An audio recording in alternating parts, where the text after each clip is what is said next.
La Sociedad Española de Radiodifusión presenta... Ser... ¡Viva la radio! Podcast. Siempre. Ser Historia. Cadena Ser. Con Nacho Ares.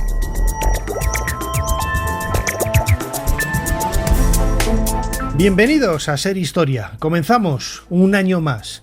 Una campaña especial de programas estivales, de programas de verano. No paramos nuestras ganas de hacer historia, intentar hacer un poquito más de historia semana a semana.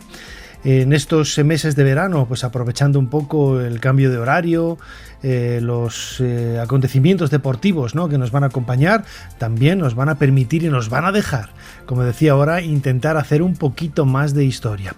Y lo vamos a comenzar en este programa que vamos a dedicar a Egipto, al antiguo Egipto. Es un tema que yo, aun siendo egiptoloco, llevamos muchos meses casi sin abordarlo de una manera profunda, ¿no? Por eso vamos a recuperar algún cronovisor de nuestro archivo. Vamos a hablar de Cleopatra, vamos a hablar del fotógrafo de Harry Barton, vamos a poner alguna dramatización con actores recreando algún momento importante de la historia de los faraones, como digo siempre, con la única y sana intención de entretener, de intentar aprender nosotros los primeros y, como decía ahora, intentando hacer, eso sí, un poquito más de historia. Una vez más, soy Nacho Ares y les doy de nuevo la bienvenida a Ser Historia. ¡Empezamos! Sigue a Ser Historia en las redes sociales. Nos tienes en Twitter, Facebook, YouTube, Instagram y TikTok. @Ser Historia. Y también puedes suscribirte a nuestra newsletter mandándonos un correo a serhistoria@cadenaser.com. Jesús Callejo, una semana más, bienvenido de nuevo a Ser Historia. ¿Qué tal, Nacho? Bien hallado. Y en este lugar tan calentito y en un terreno que curioso. Creo que lo conoces bastante bien. Pues sí, fíjate, tenemos pendiente, yo no sé cuándo era, hacer un cronovisor, Ser Historia en Egipto, ¿no? Dentro de unos años. Sí. Está pendiente, a ver si algún año logramos. Y además, un cronovisor en Egipto contigo y en el lugar que tú seleccionarás, ese cronovisor va a ser más que histórico. Desde luego que sí, y además la figura de esta semana, lo anunciábamos ya hace unos días, la figura de Cleopatra VII. Vamos a viajar al primer siglo antes de Cristo, antes de nuestra era, una de las mujeres más carismáticas de la antigüedad y que sigue coleando, ¿no? Sobre todo a raíz de las películas y de los libros que se han escrito de ella en los últimos 50, 60 años, sobre todo la película de Elizabeth Taylor, ¿no?, del año 63, de Mankiewicz. Bueno, pues todo ello ha marcado un poco el devenir de un icono casi pop, ¿no? Tiene más de 2000 años, pero es casi un icono pop. Sí, realmente se convierte prácticamente en un icono pop, en un personaje histórico controvertido, con mucha más leyenda que historia, casi con un icono sexual también, porque a veces se argumenta que tenía también, pues eso, una serie de habilidades. Ahora las comentaremos, pero entre ellas también el arte de seducir, pero también, y no lo olvidemos, es lo más importante, que fue, se puede decir, la última reina faraónica, porque a partir de ese momento Egipto se convierte en una provincia romana y el esplendor que tenía Egipto, a pesar de que es verdad que en los últimos siglos, en la época tolemaica, en esa época helenística, ya era lo mismo que en el Imperio Antiguo, pero es cierto que Cleopatra no deja indiferente a nadie por lo que hizo, por los amantes que tuvo, pues por toda la estrategia, la táctica que utilizó para eso, para que Egipto siguiera siendo independiente. No lo consiguió y luego, por si faltaba algún elemento más a esta especie de drama, ¿no?, alrededor de la vida de Cleopatra, es que muere muy joven, se suicida, muere con 39 años y a partir de ahí pues se suceden un tipo de periodo convulso en Egipto, donde ya no es el Egipto que nosotros conocemos, ya es otra cosa, ya donde Marco Antonio también dejó ahí su huella, ahora lo comentaremos también, y donde se convierte, además, para Roma también es un periodo muy especial, porque Roma a partir de aquel momento deja de ser república y gracias a Augusto se convierte en un imperio. Sí. Entonces son momentos claves en ese final, ¿no?, de ese siglo I antes de Cristo, que marca el devenir no solo de Egipto, no solo de Roma, sino se puede decir que de toda la humanidad de Occidente. Desde luego que sí, y a eso queríamos dedicar este cronovisor. Has acabado cuando iba a darle el trago aquí al vaso. Echar un traguito ahí de leche. No me has dejado, sí. La leche tiene mucho que ver también. También, es verdad. Con los Cleopatra, con sus baños de leche y de miel. Desde luego, ahora hablaremos de ello. Bueno, Jesús Callejo, crononauta, ¿cuál es la fecha que nos propones esta semana para viajar en el tiempo? La fecha es el 8 de octubre del año 48 a.C.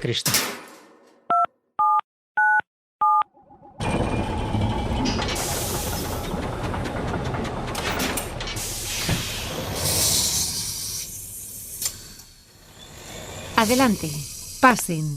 Jesús Callejo les está esperando junto al cronovisor.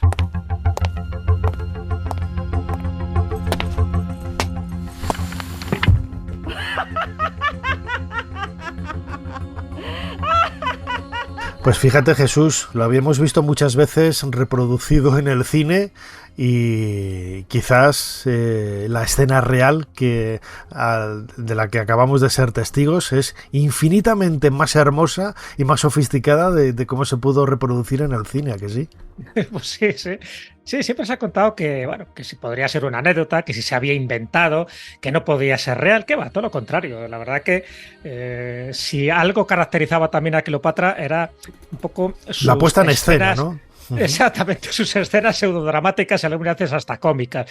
Ella no era, por supuesto, no era una mujer cualquiera y no pasaba desapercibida. Y en este caso, en el momento histórico en el que hemos venido, desde luego no pasaba desapercibida. Es verdad que son momentos en los que Cleopatra lo estaba pasando mal, porque ella acaba de llegar de Siria, llega en un barco a Alejandría de forma clandestina, sin ser conocida ni reconocida, entre otras cosas porque hay una pena de muerte contra ella por su hermano, ¿no? Porque antes se había creado una especie de revuelta que luego deriva en una guerra civil entre los partidarios de Ptolomeo XIII, que por cierto era su hermano, pero también su esposo, fiel a la costumbre tolemaica de casarse entre hermanos. Y ella había sido desterrada, había ido a Siria unos años antes. Siria, pues entonces estaba controlada por los romanos. Y evidentemente pues estaba esperando la situación más propicia para volver a Egipto. ¿Cuál es la situación más propicia? Pues que Julio César, por entonces general, está en Alejandría, es el que rige un poco los destinos políticos y militares en ese momento, en el norte de Egipto, y ella pues dice, esta es la mía, y no se le ocurre mejor estrategia que esta que acabamos o que vamos a contemplar ahora, que es ni más ni menos una audiencia que se va a producir ni más ni menos que en el Palacio Real de Alejandría en esta fecha, donde, bueno, pues con un cierto secretismo, pero también con una cierta pompa, le dicen a Julio César que va a recibir un regalo un poco misterioso, que es una gran alfombra. Bueno, pues entra ahí el esclavo de Cleopatra en aquella época, que era Apolodoro, junto con sus criadas Iras y Charmian, pero a Cleopatra no se la ve, solo se ve la alfombra que es transportada por este robusto esclavo, ¿no? Un armario de 3 puertas, y cuando la desenrolla ante los ojos ojipláticos de Julio César y por supuesto de todos los cortesanos que estaban alrededor, pues se despliega la belleza, la galantería y la originalidad de Cleopatra, que aparece con una especie, ya solo faltaba la música, ¿no? De tachan, aquí estoy yo. Bueno, pues eso está claro que a Julio César le hizo bastante gracia y le llamó mucho la atención que alguien se presentara así en su presencia. Bueno, y todos sabemos ya que en ese momento pues surge ahí un feeling, surge un affair amoroso, y eso hace que para Cleopatra pues consiga el beneplácito de Julio César, que la proteja, que la apoye. ¿Para qué? Precisamente para que en esa guerra civil que estaba entablando con su hermano, pues al final su hermano, cómo no, acaba muriendo y ella se convierte en reina de Egipto con tan solo 18 añitos. Pero el momento de su presentación, esta especie de entrada dramática, lo hizo Cleopatra, y no fue la única vez, porque un poco más adelante, en el año 41, luego lo veremos, con Marco Antonio hace otra cosa parecida, sin alfombra, pero también dejándole con los ojos y con la boca totalmente abierta. Fíjate, y lo hemos comentado estos días tú y yo, ¿no? La cantidad de leyendas urbanas que hay alrededor de la figura de Cleopatra. Hay que pensar que muchos de los testimonios que han llegado hasta nosotros pertenecen a autores clásicos que no veían bien, ¿no?, en una mujer que protagonizara o que tuviera ese protagonismo, mejor dicho, y todas esas virtudes que normalmente eran vistas en un varón, en un hombre, pero que en esta ocasión, ¿no?, claro, se le echa en cara que se lió con Julio César. ¿Y con quién no se lió Julio César, no? Te lo comentaba yo. Que estaba casado en aquella época. En aquella época, efectivamente. Hay una biografía que es muy reciente, que la queremos recomendar desde aquí. Está publicada por Despertaferro, la editorial Despertaferro. Cleopatra, biografía de una reina. Es de un autor que se llama Dwayne W. Roller, que es una biografía extraordinaria. Luego lo recordaremos otra vez, porque pocas veces, ¿no?, siempre hablamos de libros y pocas veces recomendamos propiamente nosotros un libro, ¿no? Y esta biografía es extraordinaria porque nos acerca una visión muy moderna de esa figura de Cleopatra a partir de testimonios contemporáneos y de lo que se puede leer entre líneas, ¿no? Y claro, una de las cosas que te llama la atención que lees en esta biografía es que, claro, Cleopatra, hasta donde se sabe, tuvo dos amores, que fueron Julio César y Marco Antonio, y nadie más. Y uno después del otro, no los dos a la vez. O sea, fíjate todo lo contrario que se podría esperar, ¿no?, de una mujer o de un hombre en aquella época, ¿no? Y todo lo contrario de lo que manifestaban Julio César o Marco Antonio y otros hombres de la época, que se sabe que tenían amantes aquí y allá, y eso se normaliza, se ve como algo natural, se ve como algo normal, y sin embargo si lo hace una mujer, es que es una frívola, es una casquivana, es una tal o una cual, ¿no? Esa imagen también ha distorsionado un poco la visión que tenemos de Cleopatra, ¿no?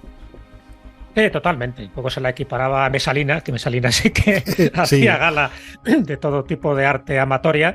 Es cierto que Cleopatra, evidentemente, pues era una mujer de su época, no lo olvidemos. Es decir, que la libertad sexual en aquella época era bastante abierta, lo que no quiere decir que tuviera numerosos amantes. Es cierto que ella estuvo casada, porque así lo obligaban las normas y la costumbre tolemaica, con su hermano Ptolomeo XIII y luego también con su otro hermano Ptolomeo XIV, cuando, bueno, por el devenir de los acontecimientos que ahora comentaremos, también se llega a casar con Marco Antonio, ¿vale? Y también Marco Antonio estaba casado. En fin, hay toda una serie de intrigas en aquella época bastante considerables, pero que el sexo era algo habitual también incluso en las negociaciones diplomáticas, ¿eh? Pues digo que en aquella época no era un tabú como podía ser en estos momentos. Pero sí es cierto que Cleopatra hacía alarde de muchísimas virtudes. Una de ellas, evidentemente, era políglota, conocía muchísimos idiomas.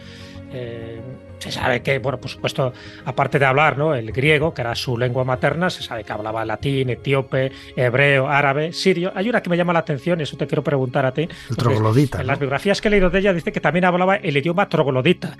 No sé exactamente si era un idioma o se refería a algún tipo de tribu que había en Egipto en aquella época, que era el troglodita. Bueno, un antes y un después, pero la figura de Cleopatra sigue viva, ¿no? Yo creo que de una forma muy intensa, y aquí hemos querido un poco reivindicar todo ese aspecto menos conocido y más real, lejos de la leyenda negra, de la leyenda urbana que hay alrededor de la figura de Cleopatra. Recomiendo lo que decía en un principio, en ese libro Cleopatra, biografía de una reina, de Dwayne Roller, publicado por Despertaferro, un libro absolutamente recomendable y maravilloso, como ha sido escuchar a nuestro crononauta Jesús Callejo en esta nueva entrega del Cronovisor. Jesús, como siempre, muchísimas gracias una vez más por habernos ayudado a hacer un poquito más de historia. Nada, muchísimas gracias a ti, y es verdad lo que tú decías, que Cleopatra seguirá fascinando siglos por siglos, con independencia de lo que se diga de ella. Hasta la próxima semana.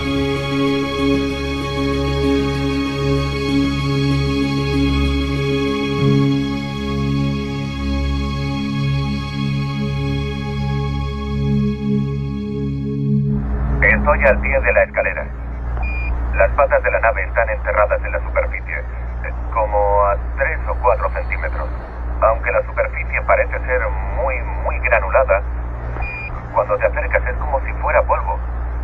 Voy a pisar ahora fuera de la nave. Es un pequeño paso para el hombre, pero un gran paso para la humanidad.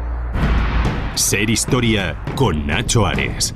Todo lo que quisiste saber de la historia, la madrugada del sábado al domingo, en la cadena SER. Las cronoficciones de Ser Historia.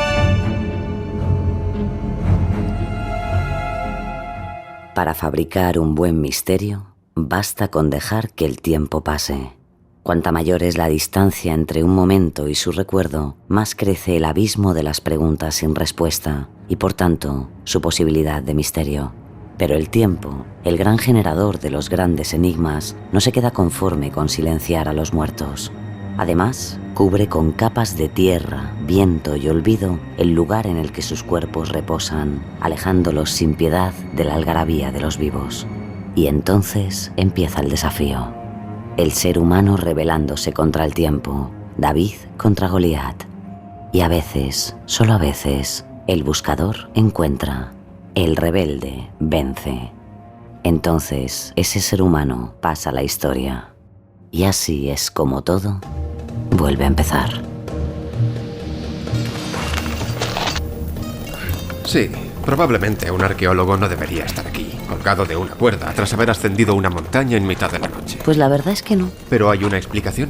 Al final de esta cuerda, en el fondo de esa cima, hay una guarida en la que, según me ha filtrado el gobierno egipcio, es probable que se encuentren 8 conocidos ladrones de tumbas. Y el gran Howard Carter, claro, no puede permitir algo así. Exactamente. Cualquiera que comprenda el anhelo... Se llama adicción. El anhelo por hallar los grandes misterios de la humanidad, por descubrir las maravillas que llevan siglos escondidas, entenderá que nadie debe profanarlas. Lo que tú digas. Y que es mi deber hacer cualquier cosa por impedirlo.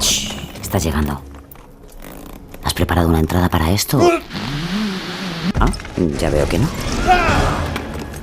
Bueno, no es la más delicada, pero una entrada sí es. Descubrimiento de la tumba de Tutankamón. Buenas noches, caballeros. ¿Les interrumpo? ¿Quién es usted? ¿Qué hace aquí? Mi nombre es Howard Carter y, por favor, no se molesten en decirme el suyo. No me interesa.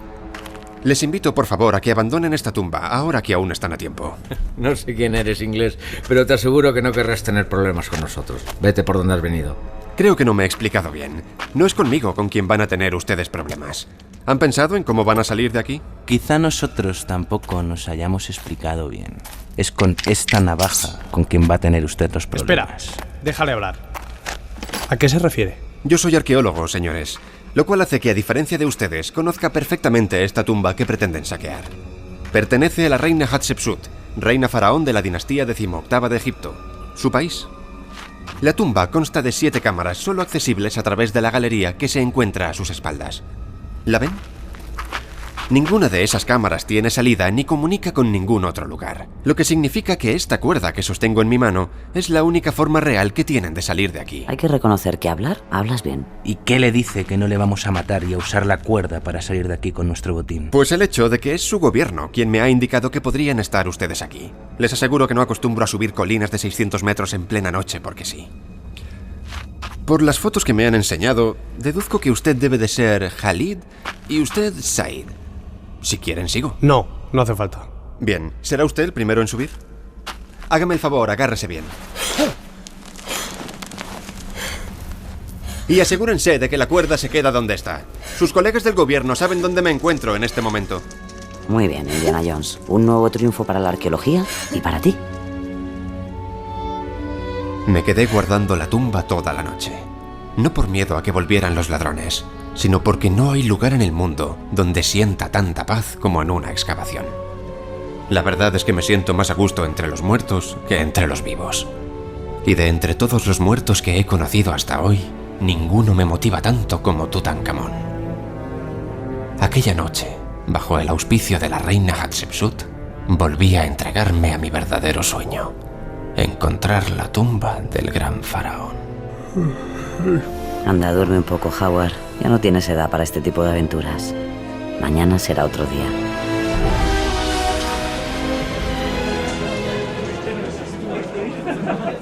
Silencio, caballeros. Gracias. Bien, hoy volveremos a trabajar en el túmulo cerca de la tumba principal. He dibujado este plano, donde pueden ver que se trata de un corredor central y 3 cámaras funerarias. Esta de aquí parece que ya fue saqueada, pero la cámara 3, esta, está intacta. Nos vamos a centrar en ella. Ali, reparta usted los equipos. Sí, señor. Buena jornada a todos. Conciso y directivo. Le confieso que no es lo que esperaba de un arqueólogo. Señor Carter, ¿verdad? ¿Y ustedes? Lord Carnarvon, encantado. Y ella es Evelyn, mi hija. Buenas tardes, señor Carter. Vaya, no todos los días se conoce a un aristócrata. Un placer conocerlos. Ahora, si me disculpan, tengo un poco de prisa. Parece que Maspero tenía razón. ¿Maspero? ¿Disculpe? Me dijo que si lo que buscaba era alguien para animar un cóctel, no era usted la persona idónea. Pero me gusta usted, Carter. A mí también. ¿De qué conoce a Maspero? Mi padre, señor Carter, aparte de derrochador y un poco bombivant, es un hombre polivalente. Su último capricho es la arqueología. Nunca tenga hijos más inteligentes que usted mismo, señor Carter, o le pasará esto. Pero Evelyn tiene razón. Soy un lord caprichoso y, según mi médico, con algunos problemas de pulmón. Vine a Egipto para escapar de nuestra fría Inglaterra. Me gusta este lugar concreto del mundo. El aire del desierto me tranquiliza. También siento cierta curiosidad por la arqueología. Me la contagió mi hija, que es una verdadera apasionada. Pero no se preocupe, mi padre es incapaz de mostrar interés en algo por un periodo superior a 3 meses. Son ustedes muy entretenidos, pero tengo que trabajar. Me ha dicho Maspero que tiene usted una obsesión. Encontrar la tumba de Tutankamón. Sí, es cierto. Sin embargo, no cuenta con el dinero y por sus modos deduzco que tampoco con las habilidades sociales que le pueden ayudar en su misión. A lo mejor tampoco él es muy fino, pero yo de ti le escucharía. Hay algo en él que... Dígame, ¿qué es lo que le emociona tanto de ese tal Tutankamón? Ese tal Tutankamón, como usted dice, fue el último faraón de sangre real de la dinastía 18. Su nombre significa la viva imagen de Amón. Eso ya se lo he explicado yo, pero él está hablando en chino. Lo que yo quiero saber es por qué es tan importante para usted. El hallazgo de su tumba sería uno de los descubrimientos arqueológicos más importantes de la historia. Su tumba no debe de ser muy grande, pero debería estar llena de tesoros. Entrar en ella nos contestaría a preguntas que aún ni sabemos que nos tenemos que preguntar. Tengo entendido que usted mantiene que está aquí, en el Valle de los Reyes, pero la mayoría de expertos creen que aquí no queda nada por descubrir. Se equivocan. Está aquí y algún día la encontraré. ¿Con qué dinero? Si no le importa que le pregunte. No lo sé. Le seré franco. El dinero que usted no parece tener en cuenta y las habilidades sociales que desprecia son mi especialidad en la vida. Yo no sé nada de arqueología, pero entiendo de pasiones y de la necesidad que generan en hombres de acción como nosotros. Reconozco su obsesión, Carter, y me preguntaba si habría sitio en ella para un lord enfermo y caprichoso como yo. Pues... No sé, Howard, yo de ti aceptaría. Tampoco parece haber una cola de aristócratas excéntricos esperándote en la salida. Está bien. Sí. Tenemos un trato, entonces. Supongo que sí. Creo que hay unos permisos que conseguir para empezar el trabajo, ¿no? ¿Permisos? Como te consigas los permisos, te casas con su hija. Sí, pero son muy difíciles de... Eso lo sabemos. ¿Cuándo empezamos, señor Carter? La aparición de Lord Carnarvon fue providencial. Las puertas más infranqueables se abrían como por arte de magia con solo susurrar su nombre. Todo lo que antes había sido un impedimento se convirtió en un simple comentario a la hora del té. Y también estaba Lady Evelyn, gran descubrimiento. Inteligente, curiosa y una gran experta en arqueología. ¿Quién lo iba a decir? Al final resultaba que un simple apretón de manos bastaba para cambiar el curso de una vida. Y de la historia. Mira, ahí llegan Carnarvon y Lady Evelyn. Carter, tengo una buena noticia y una mala. ¿Por cuál quiere que empiece? No sé, ¿por la mala? Tiene que abandonar esta excavación inmediatamente. ¿Cómo? ¿Por qué? Porque tengo los permisos para excavar y encontrar la tumba de Tutankamón. ¿De veras? Sí, de veras. ¿Tutankamón? ¿Nuestro Tutankamón? Nuestro Tutankamón. Nunca pensé que un muerto pudiera darme tantas alegrías, la verdad. ¡Champán! Necesitamos champán. ¿Dónde está su obrero? ¿Cómo se llamaba? ¿Ali? ¿Ali? ¿Ali? Dios mío, Howard. El sueño de tu vida. Puede cerrar la boca, Carter. Esto está ocurriendo de veras. ¿Me llamaban? Ali, háganos el favor de traer una botella de champán y 4 vasos. Usted brindará con nosotros. Aquí no hay champán, señor. ¿Cómo que no? ¿Pero qué tipo de campamento es este en el que no hay con qué celebrar algo? ¿Y entonces qué hacen si encuentran una tumba o uno de esos relicarios valiosos? ¿Bebemos agua fresca? ¿Pero qué quieren celebrar, si puedo preguntarlo? Hemos conseguido el permiso para excavar la tumba de Tutankamón, Ali. ¿No le parece increíble? Señor, no quiero ser aguafiestas, pero esa tumba nadie cree que exista. Si no quiere ser aguafiestas, Ali, entonces no lo sea. La encontraremos, Ali. Sé que está ahí. Llena de maldiciones, enfermedades extrañas, vapores pestilentes que provocan narcolepsias de las que no se despierta. Qué tonto eres, papá. Y qué feliz. Lord Carnarvon, yo no sé cómo agradecerle. Venga, nada de sensiblerías. Primero me contagia su obsesión y ahora se me pone sensible. Encuentre esa tumba y seré yo quien le quede por siempre agradecido. Está bien. Venga, Lee, traiga aquí esa agua fresca. Eso, vamos a emborracharnos de agua. Y todo por un simple apretón de manos.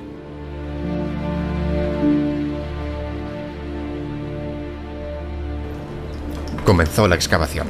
Trabajamos sin descanso en el Valle de los Reyes. Pasó un año y no encontramos nada. No hay nada, señor. Tampoco el segundo año, ni el tercero. Los turistas empezaron a llegar. Aristócratas en busca de emociones exóticas por aquel entonces. Y mientras el Valle de los Reyes descubría sus secretos al mundo, mi ánimo empezaba a decaer. Y tu humor a agriarse. Señor Carter, venga, creo que he encontrado algo. ¡Apártense! ¡Vamos, apártense! ¡Déjenme pasar! ¿Quién es este caballero? Dame el pico, Ali. ¡Qué emocionante! Están buscando tumbas. ¡Lárguense de aquí! ¡Fuera! ¿Pero qué hace? ¡Esto es intolerable! ¡Fuera de mi excavación! ¡Fuera! ¡Vamos, lárguense de aquí! 4 años sin encontrar nada. Hasta que un día... Señor Carter, ¿le molesto? Pasa, Ali. Buenos días, Lady Evelyn. Buenos días, Ali. ¿Qué es eso que traes? Lo he encontrado en la zona este. Nunca había visto un vaso con estos símbolos. He pensado que podría interesarles. Déjeme ver. Es cierto. No se parece a nada que reconozca de ninguna excavación actual. ¿Has visto esto, Carter? Howard, esas inscripciones las has visto antes. Son extrañas. Me recuerdan a algo. Y a ti también. Sí. A las cartas de Amarna. ¿Amarna? Entonces podría ser un sello de Tutankamón. Sí, creo que sí. Tendría que comprobarlo e investigarlo bien. ¿Pero qué hace un vaso con su nombre en nuestra excavación? No lo sé, pero debo empezar a investigarlo ahora mismo. Si me disculpan.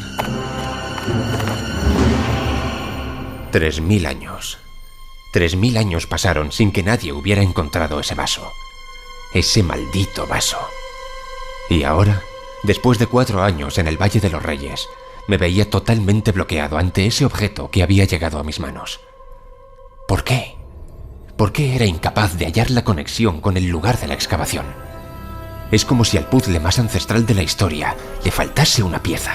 Una pieza que solo tú puedes encontrar. Sí. La respuesta tenía que estar en mi cabeza. Lo sabes, lo has visto antes. Esto guarda relación con algo. ¿Pero con qué? Piensa, Howard, piensa. Piensa. Piensa.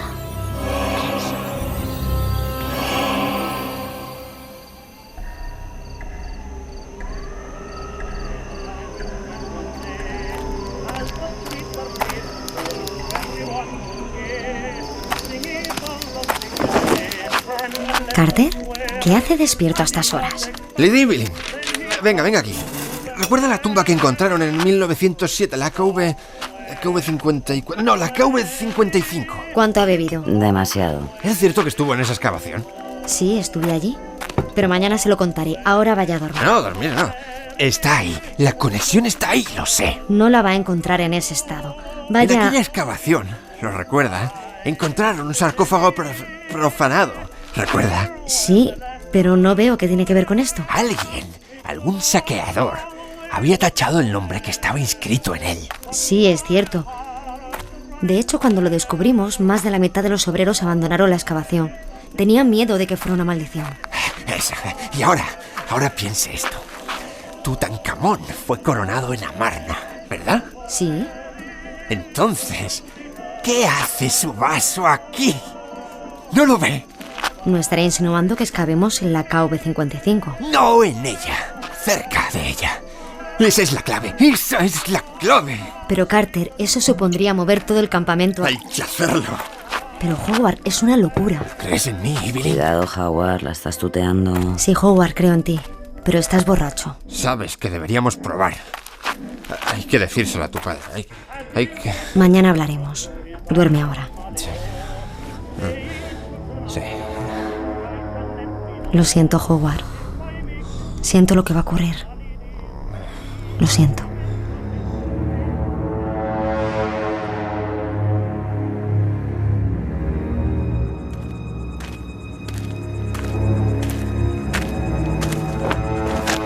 Carter, ¿puedo pasar? Carnarvon, me alegro de que haya venido. Tengo un nuevo... No me andaré por las ramas, Carter. Tenemos que abandonar la investigación. ¿Qué? ¿Cómo? No entiendo. Se acaba el dinero, Carter. Y usted lo sabe. Tenemos que tomar una decisión. No. Tenemos que... He encontrado algo, Carnarvon, por favor. He apoyado este proyecto, Carter. ¿Qué demonios? No solo lo he apoyado, lo he impulsado. He creído en él casi tanto como usted, pero ha pasado demasiado tiempo. No encontraremos nada. No, si dejas de buscar. La tumba de Tutankamón sigue ahí fuera. Y nadie la va a encontrar si no soy yo. Nadie va... ¡Basta ya! Lo hemos intentado, Howard. No queda nada en el valle. Y si queda, no lo estamos encontrando. Carter, es usted el mejor arqueólogo de toda su generación. No tire su vida persiguiendo un imposible. Créame, es mejor así. ¿Y si tiene razón, Howard? Tengo que ir unos días al Cairo. Tiene una semana para desmontar el campamento. Sí. Vale. Al principio uno se alimenta de sus sueños, Howard. Pero llega un día en el que son los sueños los que empiezan a alimentarse de uno. No deje que eso ocurra.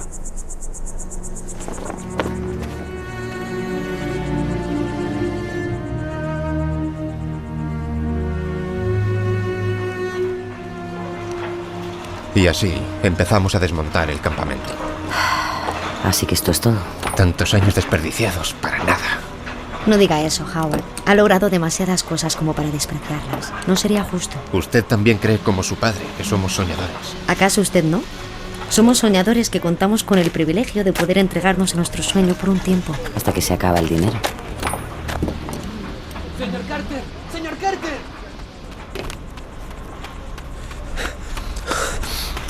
Señor Carter, hemos encontrado algo. No, otra vez no.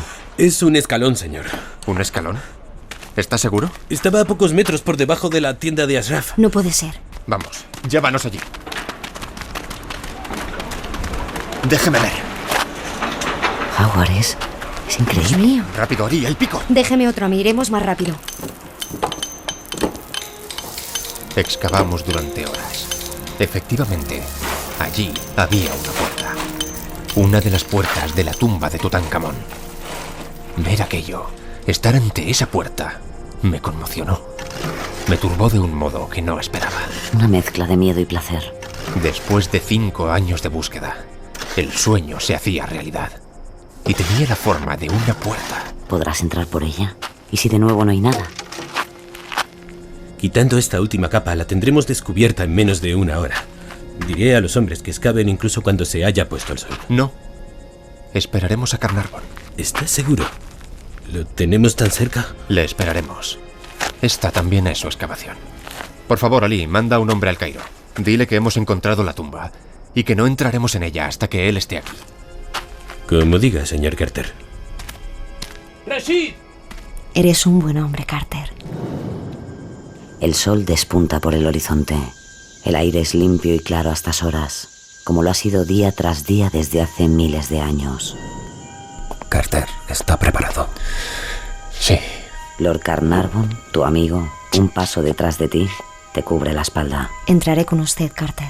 La valiente Lady Evelyn, a tu lado. Cuando quiera empezamos, señor Carter. Y Ali, el mejor de tus obreros, te ayuda a abrir el camino. Recuerda esta foto, Carter. Es el momento más importante de tu vida. Vamos.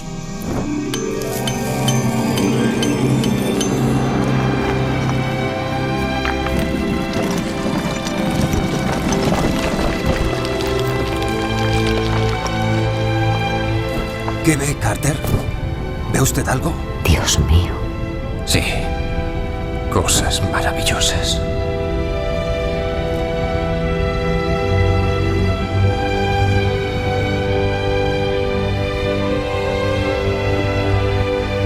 Tutankamón, joven faraón perteneciente a la dinastía 18ª de Egipto, cuyo nombre original Tutanjatón significa imagen viva de Atón. Reinó durante tan solo 10 años. El restaurador, el armonizador, el tesoro de su tumba. Carter, ¿se da cuenta de que nadie ha entrado aquí en 3000 años? El tacto de la pared húmeda, el pequeño aire gélido, las siluetas de las estatuas. el silencio casi místico. Eso es lo primero que recuerdo. Y con tanta nitidez que tengo la impresión de que si alargara la mano, podría ubicarlos uno tras otro en aquella maravillosa estancia. Dudo de que nunca se haya visto en toda la historia de las excavaciones un espectáculo tan sorprendente como el que dejaba ver la luz de la linterna. Dios mío, es prodigioso. Dos figuras negras de tamaño natural se alzaban frente a nosotros, como centinelas esperando nuestra llegada. Cofres, vasos de alabastro, lechos dorados, sillas bellamente trabajadas. Y lo que estábamos viendo no era más que la antecámara. Continúa por allí, señor. Nadie podía imaginar el alcance de nuestro descubrimiento, ni siquiera nosotros mismos. Cuando corrimos los pestillos de la gran capilla y las puertas se abrieron ante nosotros, nadie pudo evitar sentir la emoción de los siglos atrapados en aquella estancia. Vivir el ritual sagrado de un rey de Egipto congelado en el tiempo, tal y como había vivido 33 siglos antes de que llegáramos. Ahí está Carter. Él está ahí. El sarcófago. Y dentro, la máscara de oro del joven rey, sobrecogiendo a siglos de historia con su expresión de tristeza serena, su sonrisa cargada de enigmas. Al mirar a sus ojos rasgados, lo sentí. Una poderosa conexión, una fuerza que unía aquella mirada, aquel mundo del que él provenía, con el mío. Nuestros ojos mirándose a través de océanos de tiempo, siglos resumiéndose en escasos centímetros. Tenía razón, Carter. Ha hecho usted el hallazgo más impresionante de la historia. Y de repente, 3.300 años no me parecieron tantos.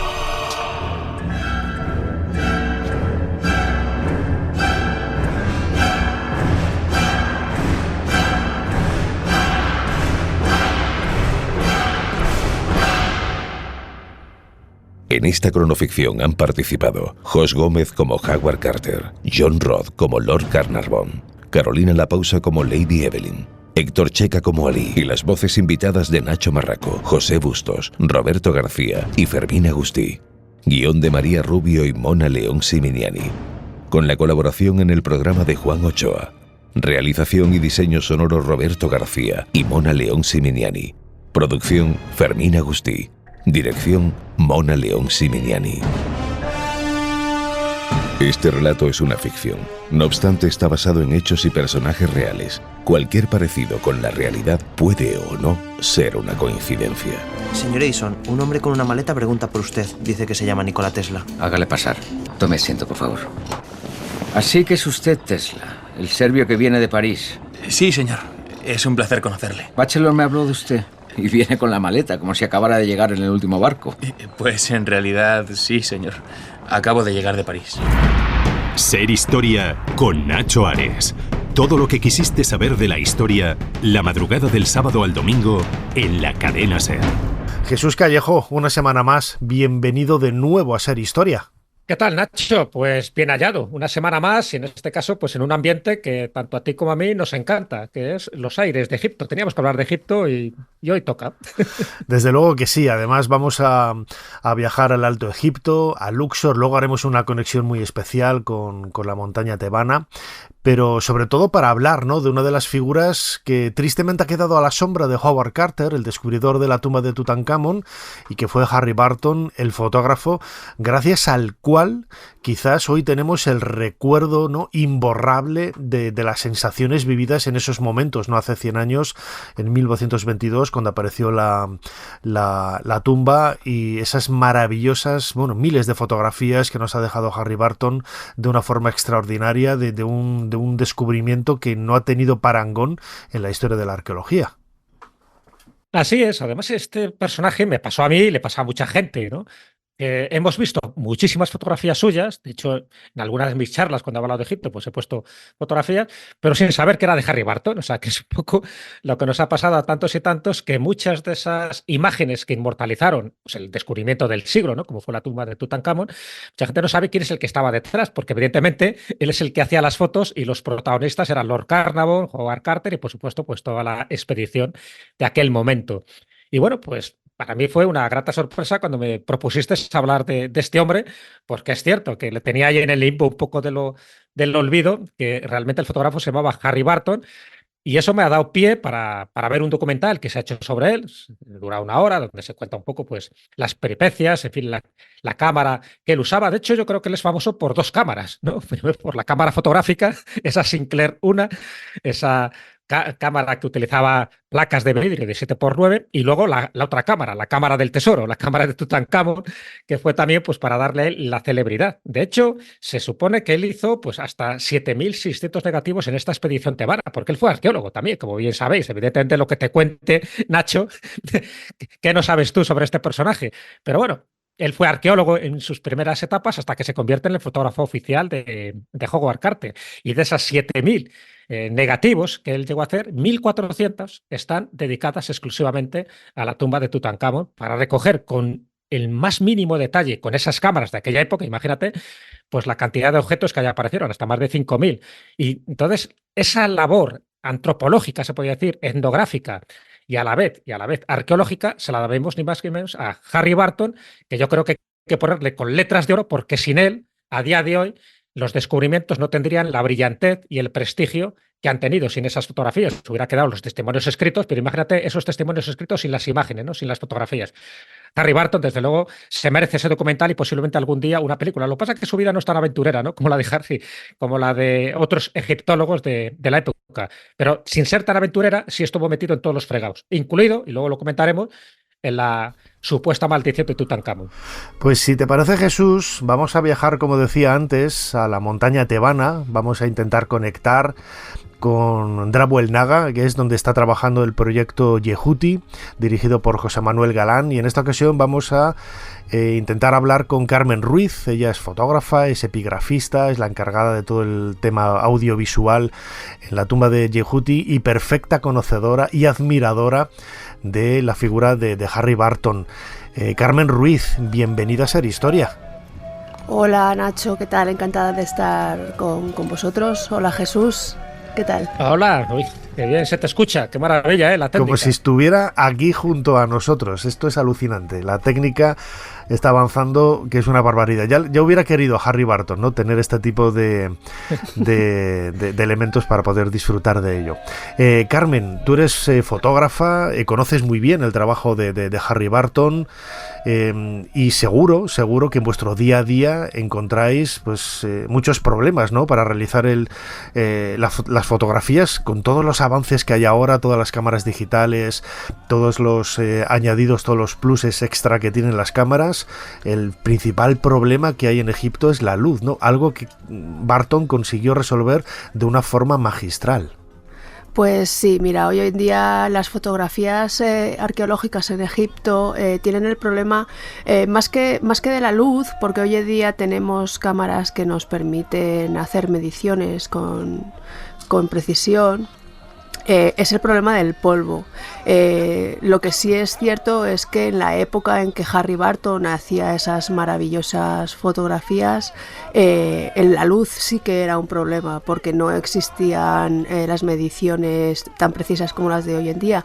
La magia y el arte de Harry Barton era que era capaz de hacerlo a ojo. Estaba tan acostumbrado y tenía tal maestría que él no usaba ni siquiera un fotómetro para hacer las mediciones. Lo hacía a ojo, sabía el tiempo que tenía que exponer cada placa de vidrio. Y otra de las cosas maravillosas que era capaz de hacer era las fotografías en ese ambiente lleno de polvo, que hoy en día con nuestras super cámaras digitales aisladas y herméticas sigue siendo un problema. Además, fíjate, estaba Carmen, pensando ahora perdona, Jesús, en uno de los detalles que son muy conocidos, ¿no? Una de las fotografías más conocidas de esos casi 1500 negativos de vidrio de Harry Barton de Tutankamón es las fotos que hizo de la máscara. Hoy nos puede parecer algo cotidiano, algo normal, pero fotografiar oro, el brillo del oro, es absolutamente extraordinario, más con los contratiempos que pudiera tener las cámaras en aquella época. Y él consiguió, bueno, pues utilizando un truco casero, ¿no? Cuéntanos, Carmen, ¿cómo consiguió esas fotografías tan maravillosas de la máscara y del oro de Tutankamón? Bueno, Harry Barton está claro que era un artista y era un innovador, porque tiene muchos trucos que hoy en día no sabemos descifrar. Y uno de esos trucos que empleó fue para fotografiar la máscara de Tutankamón, para evitar esos brillos que en la fotografía en blanco y negro quedan bastante feos. Cubrió la máscara con parafina. Entonces matizó el brillo del oro y de esa manera la máscara, si vemos las fotografías, tiene un aspecto maravilloso, ¿no? Color mate, pero conseguimos adivinar el brillo del oro debajo de esa parafina. Sí, Carmen, tenía una duda que quería preguntarte, además tú como experta fotógrafa y además también experta en la vida de Harry Barton, porque muchas de las fotografías que he visto de este fotógrafo son, bueno, evidentemente del interior, ¿no? De la tumba de Tutankamón, de esa KV62, ¿no? Me parece que es. Y luego hay fotografías donde se ve a los obreros excavando, pero no se les ve a los obreros en movimiento, me refiero. Entonces, ¿qué exposición tenía en la cámara, ¿no? De cuántos segundos para que esa fotografía quedara tan nítida, donde no se viera cómo se desplazaban pues algunos obreros sí, que no salían movidas, las fotos no estaban movidas, claro, como es muy fácil mucho la atención porque ahora, incluso con cámaras de ahora saldrían movidas. Entonces, ¿qué ocurría? ¿Que les dejaban allí como si fuera una especie de escultura estática, o realmente la exposición que tenía era más breve en segundos de lo que yo supongo? Por eso digo que nos des una explicación técnica a ese prodigio. Bueno, pues ese prodigio tiene una explicación y nace un poco en la formación artística de Harry Barton. Harry Barton, además de ser un grandísimo fotógrafo arqueológico, era un gran conocedor del arte. Él comenzó fotografiando obras artísticas en Italia, en Florencia. Entonces, esas fotos, que en realidad construyen una narrativa absolutamente maravillosa del descubrimiento y que, si nos fijamos, nos cuentan una historia, están totalmente escenificadas. Harry Barton era conocedor del arte, y si nos fijamos en cada una de esas fotografías en las que Howard Carter está abriendo las capillas o están desenvolviendo o envolviendo alguno de los objetos, están totalmente escenificadas. Él nos dio... Son una especie de posados, ¿no? Sí, son como si fuera un paso de Semana Santa, ¿no? Están ahí todos con la postura. Efectivamente. De hecho, podemos encontrar paralelismos con algunos cuadros renacentistas. Yo he estado investigando y analizando las fotografías de Harry Barton, y probablemente de una forma inconsciente él reflejó esos inicios suyos en el arte y en la fotografía, y esos posados en algunas ocasiones nos pueden incluso recordar cuadros de Piero de la Francesca, de ¿no? Piero de la Francesca, efectivamente, de autores del Renacimiento italiano que fueron sus inicios. Fíjate, estaba pensando ahora, estamos hablando de esa magia de las fotografías en blanco y negro, pero él fue también pionero en la fotografía en color. Él realizó algunas fotografías de la tumba de Seti I, la tumba del padre de Ramsés II, que las ves ahora y parecen fotografías hechas con una cámara actual. ¿Cómo podía conseguir el color de una forma tan precisa hace 100 años cuando estaba naciendo esta técnica? Bueno, es que Harry Barton en aquella época, yo siempre me gusta pensar que era un superhéroe de la fotografía, ¿eh? Tenía superpoderes que hoy en día todavía no hemos conseguido desvelar, y el gran superpoder de Harry Barton era, en aquella época, con los pocos medios que tenían, el dominio total y absoluto de la luz. No tenemos que olvidar que la fotografía al final consiste en dominar y poner a nuestro servicio la luz. Es el manejo de la luz. Jesús.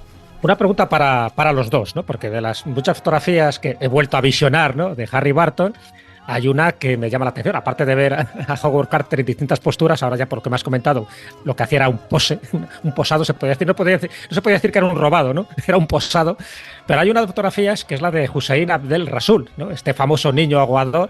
Entonces quería saber un poco vuestra opinión, porque siempre se ha hablado, ¿no? Además, él posa con un collar de Tutankamón, ¿no?, con esos 5 escarabajos de lapislázuli. Entonces, realmente, porque he leído muchas cosas sobre este niño, si fue realmente el que llevaba las tinajas y por casualidad encontró, ¿no?, la piedra que luego condujo a la tumba de Tutankamón, o fue más bien una especie de leyenda urbana y se le elevó un poco a la gloria, y más con esta fotografía, a este niño aguador. ¿Qué protagonismo tuvo realmente en el hallazgo de Tutankamón? Bueno, pues la historia del niño aguador en realidad es una leyenda. Esta leyenda surge porque Howard Carter, que era también un conocedor de los medios extraordinario, en una de sus conferencias en Estados Unidos inventó esta historia. Tenemos que pensar que en Egipto los propios egipcios son muy dados a novelar y a imaginar momentos maravillosos en los descubrimientos de las tumbas. Y la leyenda el niño aguador es una leyenda, igual que muchas otras que hablan de descubrimientos por un burro que mete una pata en un agujero y cosas así. Estas cosas son muy, muy dadas a la naturaleza. Sí, propia de los egipcios. De los egipcios, ¿no? Además, bueno, hay que decir que las fotos son reales, es Hussein Abdel Rasul quien aparece en esas imágenes, pero nada tiene que ver con el descubridor, ¿no? Y además, si ves las entrevistas de Hussein Abdel Rasul hasta que murió en los años 90, él jamás dijo que él había encontrado el primer peldaño. Siempre hablaba de su padre, de su tío, como los descubridores de la tumba. No es algo que les han achacado los hijos posteriormente. Sí, mira, y además al hilo de esta fotografía, que me viene muy bien para comentaros otro de esos superpoderes de Harry Burton, esta foto de este niño está hecha delante de ese fondo blanco que Harry Burton empleaba. El resto de los fotógrafos empleaban un fondo liso, y Harry Burton descubrió que ese fondo tenía que ser curvo para que no hubiera reflejos. Entonces eso indica su gran conocimiento de cómo funcionaba la luz. Bueno, pues lo dicho, nos das mucha envidia. Carmen Ruiz, se te oye como si estuvieras aquí. Esto de la IP y el tie line funciona en los teléfonos móviles que da gusto. Carmen Ruiz, epigrafista y fotógrafa en el proyecto Yehuti. Como siempre, muchísimas gracias por habernos ayudado a hacer un poquito más de historia.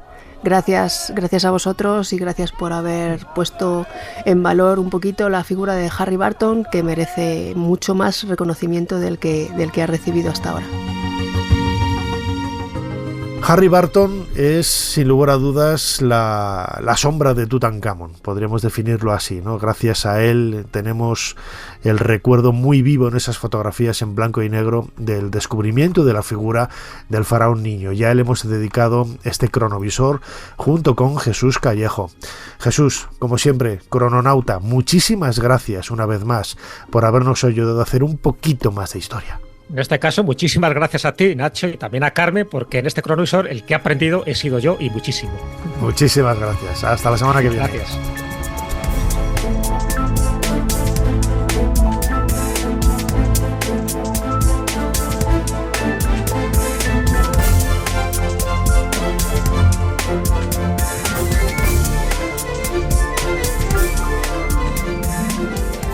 Llegamos al final de nuestro programa de hoy, el primero del verano, de esta campaña estival. Recordad que si lo queréis volver a escuchar, lo podéis hacer a través de los audios de Ser Podcast. Ahí están todos los programas, todos los episodios de estas 15 temporadas que llevamos ya, más de 14 años. Yo me sigo sobrecogiendo. Como siempre, Fermín Agustí ha estado en la producción del programa, Ana Caballero controlando las redes sociales y también parte de la producción, Chumi Rodríguez a los mandos de esta máquina del tiempo, y delante del micrófono vuestro humilde servidor Nacho Ares. Os dejamos con más entretenimiento aquí en la cadena SER. Hasta la semana que viene. Suscríbete a Ser Historia. Todos los episodios y contenidos adicionales en la app de Cadena SER y en nuestros canales de Apple Podcast, Spotify, iVoox, Google Podcast y YouTube. Escúchanos en directo en la SER los domingos a la 1:30 de la madrugada. Cadena SER. La radio.